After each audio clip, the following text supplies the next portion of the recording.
Look at the products you have in the agricultural spectrum. There's three. There's the Live Earth Soil Conditioner. There's the LM32 Ag and the Liquid 6. For farmers and gardeners, which one should they look at, or which ones?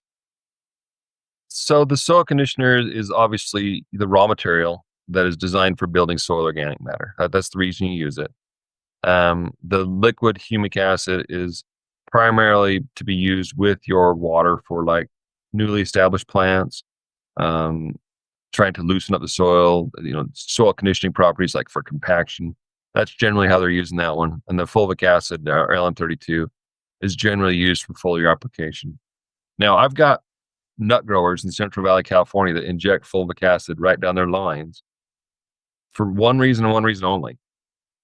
It helps clean up their emitter heads. They actually get less calcium building up on their emitter heads when they add fulvic acid to the line. So, there's no hard and fast rule for how to use these products. I think that using fulvic acid for soil application is kind of like using tenderloin to make hamburger. It's probably not the best use of that ingredient, but does it make really good hamburger? Yeah. So it's just a matter of how you use these tools. Humic acid in a liquid form, as I mentioned, has a real high affinity for positively charged ions. So you could think of all the delivery mechanisms for that. So trying to stabilize ammonium, for example, that's one way of mixing it with your nitrogen fertilizers. I've got people in Idaho that use it with their phosphate fertilizers. And you're probably saying, Russ, how does it affect the anion?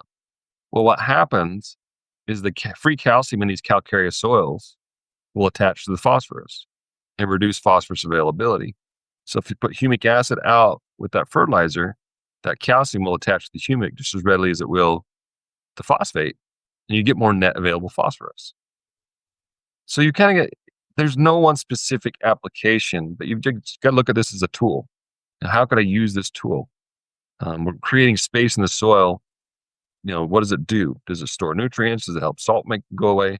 And we're not doing anything different than what Mother Nature has already done. It's part of every soil organic matter. So we're just trying to kind of make these soils act a little bit less like hard clay soils.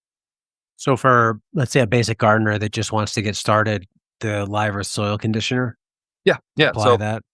anytime you got an opportunity to use Live Earth soil conditioner, I mentioned Rose Bowl earlier, and I'll mention them again. When they resawed that field, 2 to 3 times a year. And when they resawed that field, they put the humate down before they do the sod. We got a little YouTube video on that.